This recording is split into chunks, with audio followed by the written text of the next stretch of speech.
Shalom. Di ekstravagan ini Tuhan menaruh sesuatu di hati saya, di roh saya. Apa itu? Yaitu Tuhan dapat mengubah dari tidak menjadi ya. Siapa yang pernah mengalami masa-masa yang benar-benar mustahil? Ataukah mungkin sekarang ini saudara sedang mengalami masa yang begitu sulit, begitu mustahil di hadapan saudara. Rasanya tidak mungkin itu terjadi. Tapi saya mau berkata di ekstravagan ini, Tuhan dapat mengubah keputusan apapun dari tidak menjadi ya. Keputusan manusia, keputusan pemerintah, keputusan bahkan musuhmu, Tuhan dapat mengubah dari tidak menjadi ya. Sebab Dia Tuhan yang pegang kendali dan mengubah segala keputusan. Tidak ada yang seperti Tuhan. Tolong siapkan PPT saya. Tuhan tidak pernah berubah, tetapi Dia dapat mengubah segalanya. Dia dapat mengubah apapun yang sedang terjadi, yang sedang kau alami, yang mungkin mustahil bagimu. Tuhan dapat mengubah ekonomimu, Tuhan dapat mengubah kandunganmu, Tuhan dapat mengubah kemandulanmu, Tuhan dapat mengubah setiap kemustahilan. Sebab Dia Tuhan yang dapat mengubah segala sesuatu. Inilah sebabnya saya menyebut Tuhan itu, Dia adalah pengubah yang tidak berubah. Tuhan bisa mengubah dari tidak menjadi ya. Otoritas tertinggi, penentu atas segala sesuatu, bahkan raja-raja ditentukan oleh Tuhan. Daniel pasal yang kedua ayat 21. Firman Tuhan berkata, Dia mengubah saat dan waktu. Terjemahan aslinya berkata, Dia mengubah waktu dan musim. Dia memecat raja dan mengangkat raja. Dia memberi hikmat kepada orang bijak dan pengetahuan kepada orang yang berpengertian. Di dalam Tuhan, waktu saudara serius, ini waktunya Tuhan mengubah segala sesuatu. Dia sanggup melakukan hal yang mustahil atas hidupmu. Saya ingin saudara, mari kita lihat, ada seorang perempuan yang anaknya sakit. Tidak ada yang dapat menolongnya. Bahkan ketika dia datang pada Yesus, murid-murid mencoba untuk menghalangi karena rasanya mustahil dia ditolong. Dia orang yang tidak masuk dalam hitungan ditolong oleh Tuhan. Tapi apa yang terjadi? Mari lihat Matius 15 ayat 22. Maka datanglah seorang perempuan Kanaan dari daerah itu dan berseru, "Kasihanilah aku ya Tuhan, anak Daud, karena anakku perempuan kerasukan setan dan sangat menderita." Ayat 23, tetapi Yesus sama sekali tidak menjawab. Lalu murid-muridnya datang dan meminta kepadanya, "Suruhlah ia pergi." Ia mengikuti kita dengan berteriak-teriak. Ayat 24, jawab Yesus, "Aku diutus hanya kepada domba-domba yang hilang dari umat Israel." Ayat 25, tetapi perempuan itu mendekat dan menyembah dia sambil berkata, "Tolong Tuhan, tolonglah aku." Ayat 26, tetapi Yesus menjawab, "Tidak patut mengambil roti yang disediakan bagi anak-anak dan melemparkannya kepada anjing." Ayat 27, kata perempuan itu, "Benar Tuhan, namun anjing itu memakan remah-remah yang jatuh dari meja tuannya." Ayat 28, maka Yesus menjawab katanya, "Hai ibu, besar imanmu, maka jadilah kepadamu seperti yang kau kehendaki. Dan seketika itu juga anaknya sembuh. Awalnya dia mendengar tidak. Awalnya dia menghadapi kenyataan tidak mungkin, mustahil.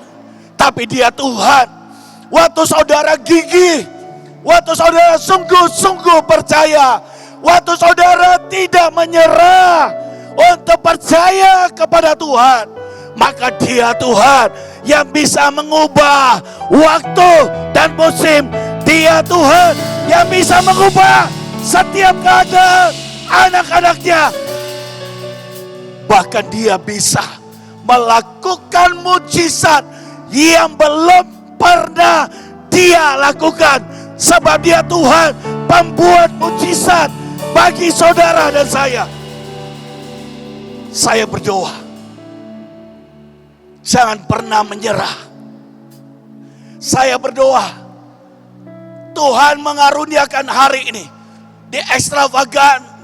Engkau berkata, Tuhan, aku mau terus gigih, aku mau terus maju, aku mau terus percaya sampai aku melihat wanita ini.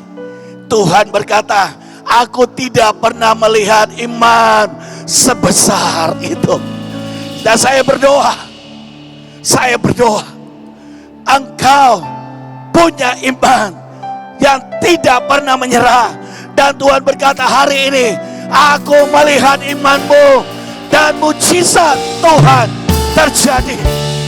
Firaun pernah menolak untuk bangsa Israel keluar dari Mesir. Tapi Tuhan bisa mengubah Firaun dari berkata tidak menjadi iya. Kandungan daripada ibu Samuel yang mandul, Tuhan bisa mengubahnya dari orang yang mandul penuh dengan malu. Tapi Tuhan mengubah waktu dia terus berdoa, sehingga kandungan yang mandul menjadi memiliki anak, bahkan seorang nabi. Kemustahilan apa yang sedang engkau alami? Hei anak Tuhan, mari serius, mari sungguh-sungguh, dan percayalah kepada Tuhan, sebab Dia sanggup mengubah dan membuat yang mustahil bagi setiap kita. Shikinara pakana takaya syanda kondore keneteke. Saudara, saya sendiri mengalami banyak hal yang mustahil, tapi saya ingin menyaksikan satu hal. Waktu masa COVID, tiba-tiba lewat beberapa hamba Tuhan ada pernyataan untuk membuat sinode. Dan saya berkata, saya gak pernah bermimpi. Istri saya berkata, kita gak mampu, kita gak sanggup.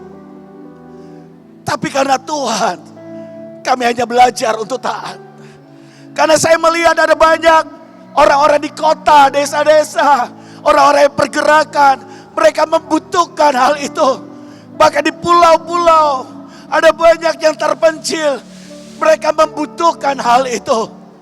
Dan waktu COVID itu ada banyak gereja yang ditutup. Kemudian Roh Kudus bicara ke hati saya, jalani negeri ini dan buka sebanyak-banyaknya. Saudara mau tahu, di tengah kesulitan, di tengah dunia berkata mereka dilanda ketakutan, beri pengharapan. Hari itu kami keliling Indonesia dan mulai membuka, sehingga lahir puluhan gereja di waktu COVID. Bahkan sinodenya selesai di waktu COVID. Semua karena kemuliaan nama Tuhan. Di seluruh provinsi, sebagian besar provinsi Indonesia, Tuhan mulai kerjakan, mulai dari 2-3 orang. Dan kemudian Tuhan melakukan banyak perkara. Apa yang sedang engkau alami? Jangan pernah menyerah, karena Tuhan lihat imanmu. Dan saya berdoa, gereja ini bukan cerita tentang kami. Namanya Gereja Sinar. Dan kerinduan kami, kerinduan Tuhan, biarlah sinar kemuliaan Tuhan benar-benar turun atas Indonesia. Akan bangkit gereja-gereja yang mempersatukan gereja-gereja lain. Akan bangkit gereja-gereja yang menolong gereja-gereja lain. Akan bangkit gereja-gereja yang membawa unity bagi gereja lain. Akan bangkit gereja-gereja yang melayani sampai ke pelosok-pelosok, bukan hanya di kota. Akan bangkit hamba-hamba Tuhan yang membawa kegerakan bagi Indonesia. Rasanya mustahil mengawalinya, tapi bagi Tuhan tidak ada yang mustahil. Saudara, kami baru-baru, saya kesaksian yang kedua, membuka sebuah restoran lagi di Sunter, Pak Comot. Sejujurnya, ini seperti terjadi dari kata tidak menjadi ya. Karena sejujurnya kami pernah gagal membuka di Jakarta. Siapa yang pernah dalam usahanya gagal, saudara? Dalam pekerjaannya gagal. Saya mengalami itu. Dan ada sebuah iman yang saya berkata, Tuhan, apa mungkin? Tapi Tuhan melakukan sekali lagi. Tuhan melakukan perbuatan yang besar. Bahkan tempatnya mungkin, saya tidak tahu berapa kali lebih besar. Mungkin 10 kali dari sebelumnya. Dan Tuhan membuat itu diberkati dari waktu buka. Sudah 1 bulan lebih sampai dengan sekarang. Semua untuk kemuliaan nama Tuhan. Ini bukan tentang kami, tidak. Ini tentang Dia. Tapi apa yang membuat saya berani, saudara?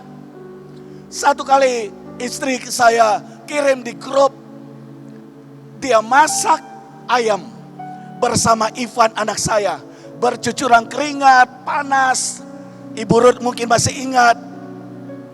Ibu In dan semua teman-teman di Mahanaim hari itu memberi makan Monas. Saudara, ratusan ribu orang, jutaan orang, mungkin hampir 1 juta orang yang hadir di Monas sepanjang hari. Dan kami mengambil bagian kecil 30 ribu masak ayam. Dan waktu saya melihat istri saya mengambil satu persatu ayam itu, ada orang berkata, diserok saja Pak, Ibu, ini lama. Jangan, saya memberi makan raja, anak-anak raja. Di tengah panas, kompor kira-kira ada 20-30 kompor saudara nyala. Di ruangan itu benar-benar panas. Saudara, istri saya mengambil. Dan waktu saya lihat video itu, kemudian Tuhan berkata, nak, hari ini yang tidak mungkin menjadi mungkin. Tuhan punya alasan untuk memberkatimu kalau engkau tidak menyerah.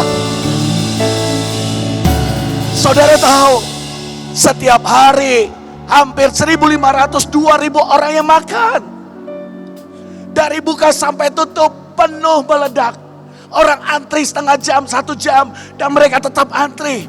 Saya mau tanya, Jakarta apa kekurangan makanan? Apa kekurangan restoran? Tidak. Sepanjang jalan Danau Sunter semua restoran. Tapi saya mau berkata, kalau imanmu didapati Tuhan, Dia yang empunya raja-raja, Dia yang mengangkat, Dia yang memilih, Dia yang memiliki waktu dan musim. Bergeraklah bersama Tuhan dan gigilah, teruslah percaya sampai engkau melihat jawaban doa itu menjadi kenyataan. Mari kita akan berdoa, persiapkan persembahan Anda.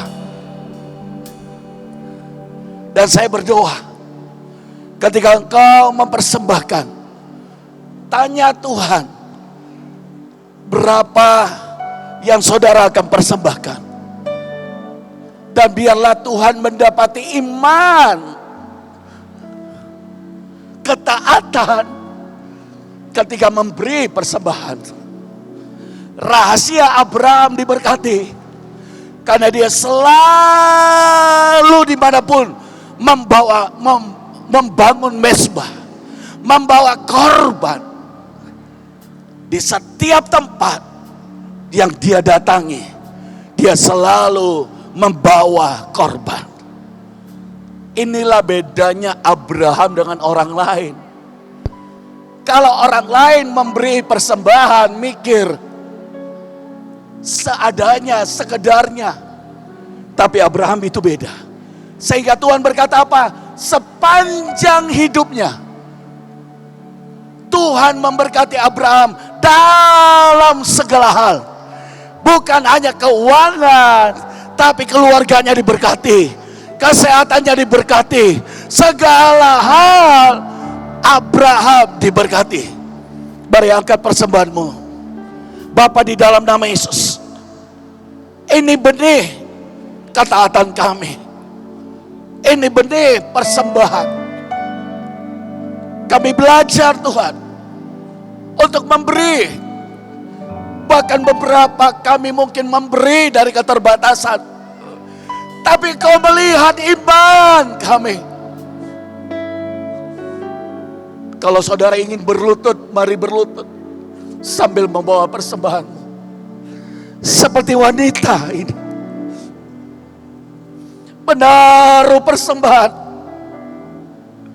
Biarkan Tuhan anjing makan remah-remah yang jatuh dari meja tuannya. Biar belas kasihan dan kemurahan-Mu Kau turunkan bagi anak-anak-Mu. Di extravagant love ini, dari yang tidak menjadi ya, kandungannya terbuka di dalam nama Yesus. Bisnisnya terbuka di dalam nama Yesus. Bisnis yang baru dibuka di dalam nama Yesus. Pelayanan yang selama ini stagnan menjadi berkembang di dalam nama Yesus.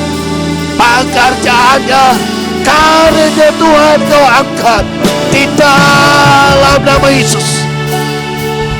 Amin.